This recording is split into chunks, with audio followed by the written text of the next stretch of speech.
Salut à tous, on se retrouve aujourd'hui pour un nouvel épisode des lectures en cours. Alors oui, encore un, mais ne vous inquiétez pas, la prochaine vidéo qui arrive sur ma chaîne, c'est bel et bien le book haul qui va combiner les mois d'août et septembre. Ça promet d'être une très grosse vidéo. J'espère vraiment qu'elle ne fera pas 30 minutes, mais je ne préfère ne rien vous promettre. En attendant, aujourd'hui, je vous retrouve avec mes 10 dernières lectures. Et il y aura comme d'habitude un petit peu de tout, même si, encore une fois, il y aura une grosse partie seinen dans cette vidéo. En même temps, c'est mon genre préféré, donc c'est normal. Je commence avec la partie shoujo. Il y aura 2 shoujo et un josei, et il y a quelques similitudes entre ces 3 titres qui de prime abord n'ont vraiment rien en commun. Alors déjà, dans les 3 cas, enfin plutôt dans 2 cas sur 3, on se retrouve face à très clairement ce qui est un triangle amoureux. Alors il y a encore peu de temps de cela, je cherchais des triangles amoureux à vous conseiller, et je vous avais conseillé Love Dilemma ainsi que Nana, qui sont pour moi 2 très bons triangles amoureux. Et en fait on a exactement le même schéma dans ces 2 titres là. Un petit peu moins dans ce titre là, c'est pas vraiment du triangle amoureux, mais j'y reviendrai par la suite. Et enfin, l'autre point commun qu'il y a entre ces 3 titres, et là encore c'est de la coïncidence complètement, parce que j'ai pas du tout fait exprès de prendre ces 3 titres, c'est simplement les 3 derniers shoujo josei que j'ai achetés. Et bien dans les 3 cas, l'héroïne hésite entre 2 mecs. Donc je commence tout d'abord avec le 3e tome de Lovely Fridays de Alina Tanemura. C'est publié chez Delcourt Tonkam, donc la série est terminée en 11 tomes. Le 4e tome sortira le 16 novembre et le 5e tome le 18 janvier. Si je devais être complètement honnête avec vous, je vous dirais que j'ai commencé cette série uniquement à cause de la couverture de ce tome 3, puisqu'avant de commencer la série, j'ai regardé sur Manga News les couvertures VO quand la série n'était pas encore publiée en France, et j'avais déjà un coup de cœur pour la couverture de ce 3e tome que je trouve vraiment très jolie. Alors on peut me dire qu'elle est complètement classique, elle n'a rien d'original, mais je la trouve vraiment très belle. La 4e de couverture est également très sympathique, et c'est complètement superficiel encore une fois de commencer une série à cause d'une couverture, en plus d'une couverture d'un tome sur 11. C'est complètement ridicule, je vous l'accorde. Donc que se passe-t-il dans ce tome 3 de Lovely Fridays? Eh bien notre héroïne, donc Ai, va hésiter entre son petit ami Serizawa, qui est un mec beau gosse, populaire, qui a tout pour lui, qui est attentionné, qui est gentil, qui est aux petits soins pour elle. Et elle va hésiter avec son cousin Nekota, qui est éperdument amoureux d'elle, qu'elle a déjà plus ou moins repoussé au début de la série, qui est plus jeune qu'elle, qui en plus est donc son cousin, ce qui complique un petit peu les choses. Mais malgré tout, elle commence à développer des sentiments pour lui, donc elle va faire un choix dans ce 3e tome. Bien évidemment, je ne vais pas vous révéler de quel choix il s'agit, mais je ne pense pas que ça soit un choix définitif, vu le caractère de l'héroïne, caractère qui est assez changeant. Je pense qu'on va encore avoir quelques surprises d'ici la fin de la série, donc c'est vraiment des dessins que je trouve très sympathiques, bien que excessivement typé shoujo. J'ai hâte de voir ce que ça va donner par la suite. On est loin de la lecture coup de cœur, on est loin du shoujo indispensable et hyper innovant. C'est pas mal, après encore une fois c'est pas du tout indispensable. Second et dernier shoujo de cette vidéo, il s'agit du 9e tome de Daytime Shooting Star de Mika Yamamori. C'est publié chez Kana, donc la série est terminée en 13 tomes, et je ne comprends toujours pas pourquoi sur la 4e de couverture il est marqué 12 tomes. Je ne sais pas si c'est une erreur au début des éditions Kana de ne pas savoir si la série était en 12 ou 13 tomes. Est-ce qu'en France la série sera en 12 tomes?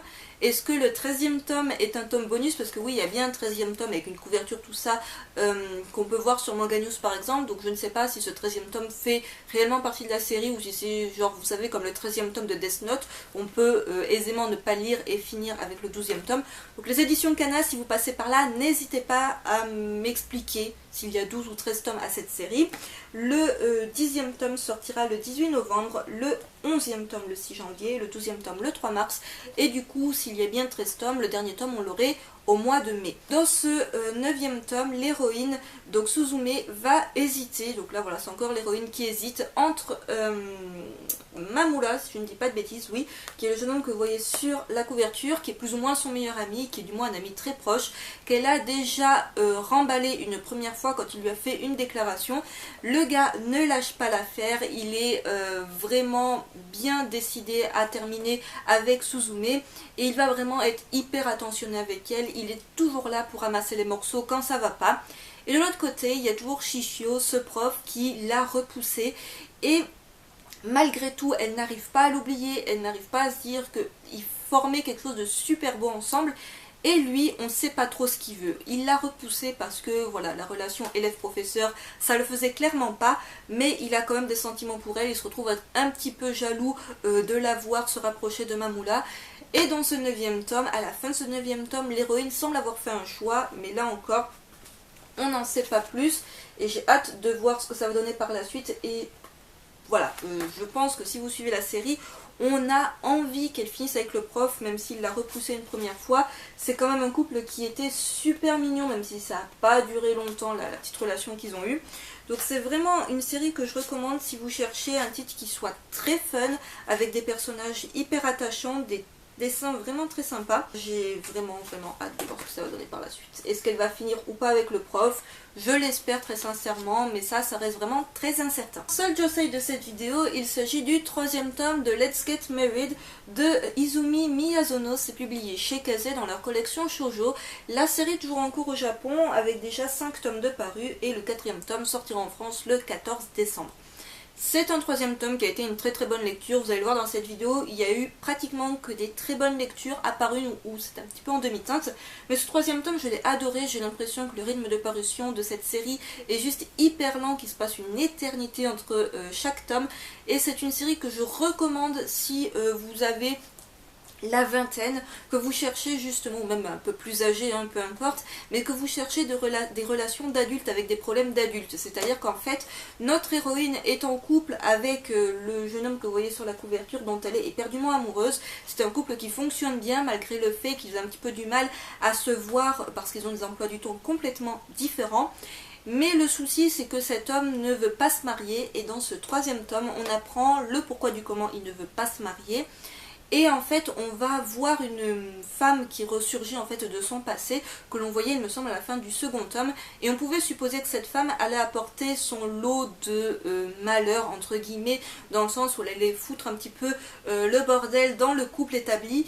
Mais c'est pas du tout ça, et heureusement, ça change un petit peu de ce qu'on a l'habitude de voir. Elle n'est vraiment pas de retour pour ça, du moins pas en apparence. On découvre justement la vie de cette femme mariée, et le fait que voilà, le mariage c'est pas spécialement quelque chose dans lequel on peut être heureux, on peut être également très malheureux et vivre malgré tout marié. Donc c'est vraiment une très bonne série avec des problèmes, comme je l'ai dit, d'adultes, parce que l'héroïne va être tiraillée entre 2 hommes, entre son petit ami qu'elle aime mais qui peut-être ne voudra jamais se marier, ne voudra jamais concrétiser son rêve à elle, c'est-à-dire d'être femme au foyer, c'est-à-dire de ne plus travailler, alors que c'est une femme qui a quand même un métier qu'elle aime et qui a l'air épanouissant. Elle préfère tout lâcher pour que seulement son mari travaille et elle soit à la maison à s'occuper du foyer et des enfants. Donc peut-être qu'elle n'aura jamais ça si elle reste avec lui. Et d'un autre côté, il y a un prétendant qui va se présenter à elle, et qui s'avère être un collègue de bureau, je crois, quelque chose comme ça.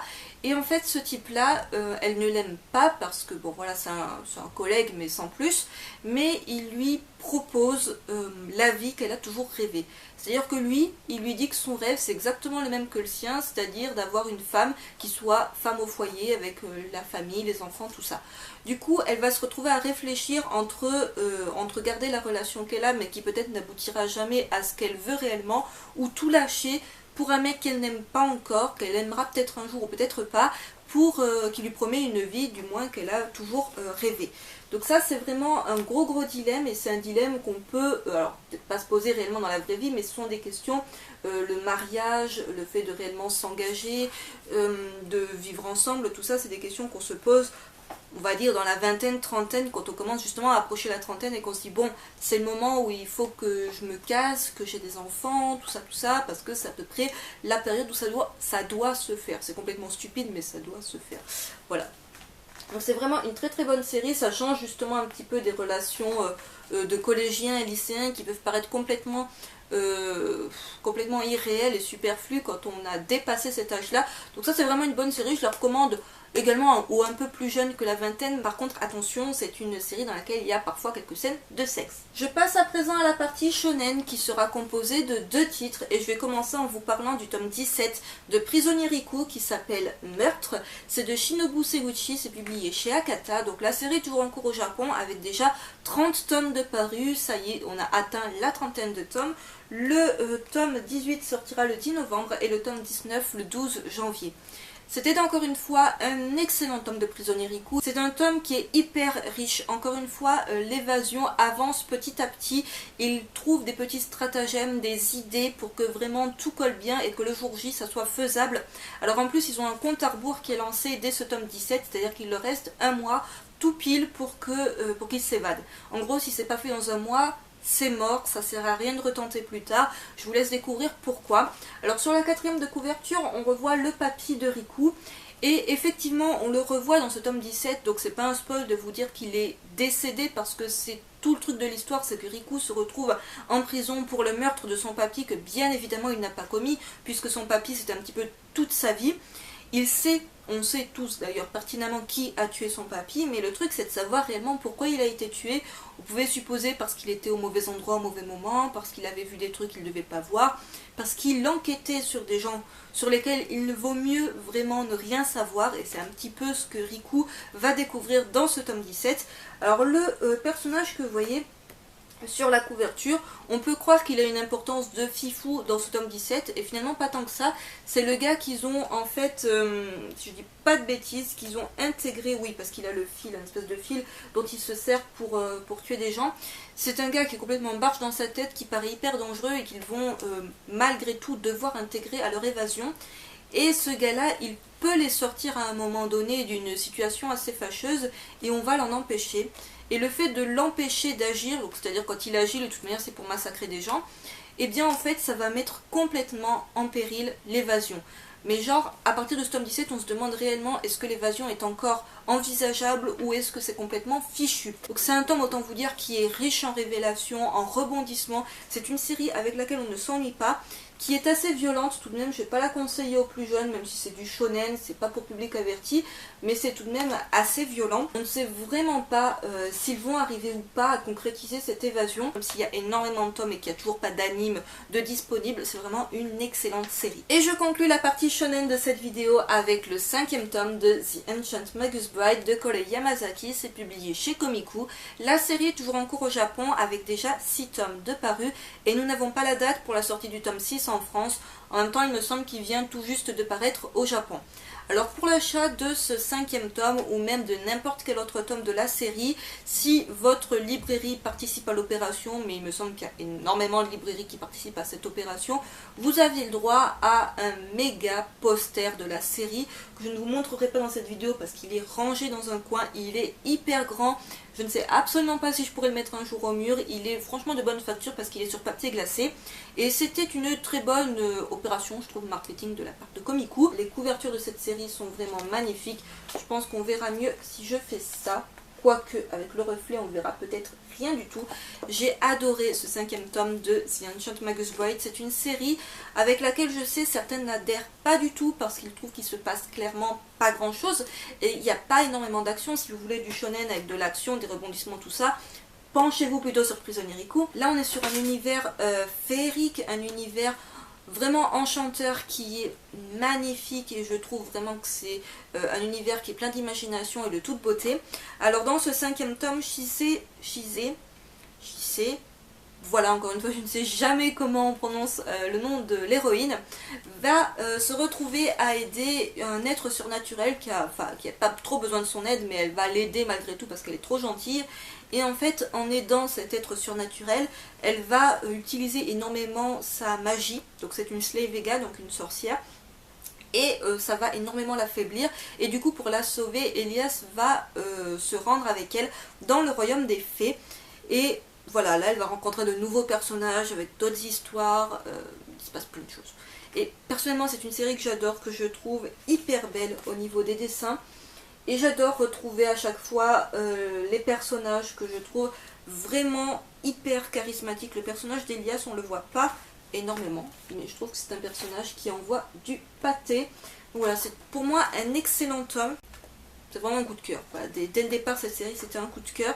Et je vous la recommande si vous aimez les univers fantastiques avec vraiment des personnages qui changent un petit peu de ce qu'on a l'habitude de voir justement dans les mangas fantastiques. Ça nous montre un petit peu des trucs un peu différents. Voilà, il y a la période de l'hiver, ça donne lieu à de très très belles scènes. Donc encore une fois, c'était un excellent tome, c'est vraiment une série chouchoute depuis le départ. Le rythme de parution est assez lent, du coup c'est assez facile de rattraper les tomes si vous ne l'avez toujours pas commencé. Et pour celles et ceux qui seraient intéressés, il y a un ou plusieurs, ça je ne sais plus, OAV qui sont à présent disponibles. Je continue avec ce qui sera la plus grosse partie de cette vidéo qui est comme d'habitude consacrée au seinen. Il y aura 5 titres que je vais vous présenter. Je commence avec 2 titres des éditions Akata dans leur collection What the Fuck. Je vais commencer en vous parlant du 3e tome de Full Metal Night Chevalion de Sawako Arashida. C'est publié, comme je viens de le dire, chez Akata collection What the Fuck. La série est terminée en 4 tomes et le dernier tome sortira en France le 10 novembre. Je vous le présenterai donc dans le book haul du mois de novembre. C'est un 3e tome que j'ai adoré. Déjà, je vous fais un petit focus sur la couverture. J'espère qu'on verra quelque chose avec la luminosité. C'est vraiment un 3e tome qui était hyper drôle. Alors le personnage de Red, on a essayé de lui enlever son armure dans le tome 2, ça a complètement foiré. Et au lieu de lui enlever son armure, ça lui a enlevé sa force. Ce qui est assez problématique quand on porte une armure qui est hyper lourde. Du coup dans ce 3e tome, l'idée c'est plus de lui enlever son armure, c'est bon, ça ils ont lâché l'affaire pour un petit moment. Mais c'est plutôt de lui rendre sa force par différents moyens. Au début ça va être de lui construire un espèce de fauteuil roulant un petit peu surnaturel, c'est un petit peu à la X-Men, j'ai envie de vous dire. Et par la suite, ça va être des moyens un peu plus conventionnels, du genre de faire de la muscu. Ça va donner toujours lieu à des scènes super drôles, parce que c'est un personnage qui est vraiment très très drôle. Et en même temps, il y a beaucoup de mystère autour de ce personnage, parce qu'on ne sait toujours pas ce qui se cache derrière son masque. Même quand on avait des petites bribes du passé, on ne voyait jamais son visage. Alors est-ce que ça sera la grosse révélation du 4e tome? Est-ce que finalement, il ne se cache rien de spécial derrière ce masque? Donc j'ai vraiment hâte de voir la fin de la série. En plus, la couverture du 4e tome est vraiment magnifique. Je vous conseille d'aller jeter un petit coup d'œil si vous ne l'avez encore pas vu. Par exemple, sur le site de Manga News, vous avez voilà, déjà un visuel de la 4e couverture sur laquelle on voit Red qui est au-dessus d'un champ de fleurs. Je trouve la couverture vraiment super belle. Terminé en 4 tomes, vraiment ça paye pas de mine et c'est vraiment un très très bon divertissement, c'est hyper fun. Et voilà, je vous conseille la série si vous cherchez des petites séries, que vous n'avez pas un gros budget. En plus elle se termine cette année, donc c'est vraiment une excellente série que je vous recommande si vous aimez voilà, tout ce qui est un petit peu Power Rangers, avec un peu de suspense tout de même, mais surtout énormément d'humour. Second titre de la collection What the Fuck d'Akata, il s'agit du 3e tome de Bloody Delinquent Girl Chainsaw de Rei Mikamoto. Donc la série est toujours en cours au Japon avec déjà 12 tomes de parus. Le 4e tome sortira le 10 novembre et le 5e tome le 12 janvier.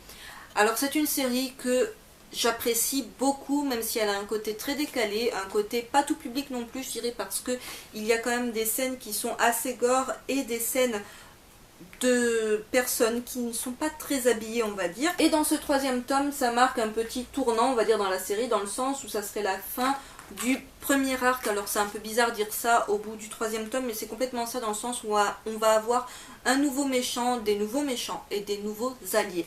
Donc ça, je n'en dis pas plus, je vous laisse le découvrir si vous n'avez pas lu ce 3e tome. C'est une série que j'adore, qui est pour public averti, je le reprécise, parce que vraiment, voilà, il y a des personnages qui se retrouvent à être toujours à poil. Je pense notamment à notre héroïne. Et il y a pas mal de massacres de zombies, même si le dessin est très particulier. Et du coup, on peut se dire que ça rend le truc moins flippant, moins gore, ce genre de choses. C'est quand même un titre que je ne mettrai pas entre toutes les mains, mais que personnellement je trouve hyper divertissant. Si vous êtes fan de zombies et que vous avez envie de lire un truc différent de ce qu'on a l'habitude de lire au niveau des zombies, c'est franchement pas mal du tout. Sachez qu'il existe un drama que je n'ai pas vu, mais au cas où il y a un drama, si vous voulez vous faire une petite idée sur la série. Il me reste 3 petits tomes à vous présenter, donc je vais commencer avec le 5e tome de Kasane, la voleuse de visage d'Aluma Matsura. C'est publié chez Kiun dans leur collection Seinen. La série est toujours en cours au Japon avec déjà 9 tomes de parus. Le tome 6 est prévu pour le 10 novembre et le tome 7 pour le 5 janvier. Très très bon tome encore une fois de Kasane, c'est vraiment une série qui pour moi ne payait pas de mine dès le départ et que pourtant je vous recommande à 200% si vous ne la connaissez toujours pas. Dans ce 5e tome, le secret de Kasane est de plus en plus menacé puisqu'elle s'est liée d'amitié avec le personnage de Nogiku, qui enquête sur le personnage de Kasane, qui veut essayer de trouver la vérité sans savoir qu'elle côtoie au quotidien la fameuse Kasane qui est sous les traits de Nina. Et on sent qu'elle se rapproche de la vérité de plus en plus. Donc ça, je vous laisse découvrir ce qui se passe dans ce tome 5. Beaucoup de tensions, beaucoup de révélations. On se demande jusqu'où Kasane va aller pour préserver son secret et est-ce qu'elle est prête encore une fois à aller jusqu'au meurtre. Donc vraiment une excellente série que je vous recommande si vous hésitez à la commencer. Ensuite, le 4e tome de la série Minuscule de Takuto Kashiki, c'est publié chez Komiku. Donc avec ce 4e tome, on a rattrapé la parution japonaise. Le rythme de parution est assez lent, du coup on a genre un tome ou deux par an. Voilà, c'est pas un très gros investissement. C'est une série que j'adore, je trouve les couvertures vraiment d'une mignonitude incroyable, toujours avec ce cadre de couleurs différents par tome. Et dans ce 4e tome, il se passe encore une fois des choses hyper adorables. Il va y avoir une scène voilà, qui se passe dans une espèce de petit sous-marin. Après on va avoir une scène, un chapitre pardon, qui se passe à la foire. Du coup il faut confectionner des tartines de confiture de framboise. C'est genre trop mignon et ça donne hyper faim. On a également un petit voyage en train à la fin de ce tome. On a des nouveaux personnages. C'est hyper mignon. C'est la lecture cocooning par excellence avec des personnages hyper doux dans un monde complètement un monde de bisounours. On est dans une espèce de forêt où les animaux et les petits humains vivent dans la plus parfaite harmonie. Il n'y a pas de méchants, personne ne veut du mal à personne. C'est vraiment la lecture à lire au coin du feu l'hiver sous un gros plaid. Voilà, c'est la lecture guimauve par excellence que je recommande à toutes celles et ceux qui adorent les mangas tranches de vie avec un univers qui est vraiment hyper mignon. Voilà, il n'y a pas d'autre mot que mignon pour ce titre-là. Donc vraiment une excellente série qui, pour moi, voilà, ne fait pas suffisamment le buzz parce que vraiment, elle vaut vraiment le détour. Et je conclus avec une série avec laquelle je suis par contre un tout petit peu plus mitigée. Il s'agit du second tome de Dead Tube de Mikoto Yamaguchi et Tuta Kitagawa. C'est publié chez Delcourt Tonkam. Donc la série est toujours en cours au Japon avec déjà 6 tomes de parus et le 3e tome sortira en France le 30 novembre. Alors non, comme c'est le variant, je ne suis pas aussi dégoûtée par ce 2e tome. Je ne vous dirai pas non plus qu'on est dans la lecture coup de cœur, dans une lecture que je vais vous recommander absolument si vous ne connaissez toujours pas la série. On est très loin de ça. C'est tout de même une série qui est complètement immorale, qui est hyper gore, hyper violente, qui est vraiment malsaine par excellence. Donc c'est vraiment pas un titre que je ne mettrai entre toutes les mains. De toute manière, c'est pour lecteurs avertis, c'est bien précisé. Et s'il vous plaît, pour une fois, respectez un petit peu quand c'est indiqué pour public averti. Je vais pas dire que je l'ai détesté non plus, mais ce qui m'a vraiment beaucoup intrigué, c'est d'aller voir les couvertures des tomes suivants, et notamment des tomes 4 et 5, où on voit un nouveau personnage avec un masque. Et ça m'a pas mal intrigué, et de ce qu'on m'a dit, apparemment ça promet des choses assez sympas pour la suite. Du coup je ne m'arrêterai pas à ce second tome, mais vraiment on n'est pas sur de la lecture coup de cœur, et on n'est pas sur un titre que je vais vous recommander absolument si vous ne connaissez pas la série, et que vous cherchez une série à commencer absolument, où vous êtes en manque d'inspiration. Vraiment je vais vous conseiller plus tout ce que je vous ai montré auparavant que ce titre là. Mais je vais pas dire non plus que j'ai détesté, parce que c'est, même si ce côté pervers, ce côté voyeurisme peut-être avec ce titre, il y a ce petit truc qui donne envie de découvrir la suite, de voir jusqu'où les personnages vont aller pour survivre dans ce jeu de malade mental. C'est complètement du titre qui est absolument pas dans le plausible, parce qu'encore une fois c'est un peu comme si vous pensiez que King's Game c'est une série qui est plausible. Non, c'est pas du tout de l'histoire qui est plausible, on est très loin de l'histoire à laquelle on peut s'identifier ou se dire ça pourrait vraiment arriver. Non, non, c'est pas du tout ça. Mais il y a ce petit truc qui, je sais pas, qui moi me donne envie de découvrir la suite et de voir jusqu'où ils vont aller et de voir s'il y a autre chose que juste des jeux de massacre. Voilà, est-ce qu'il y a finalement autre chose?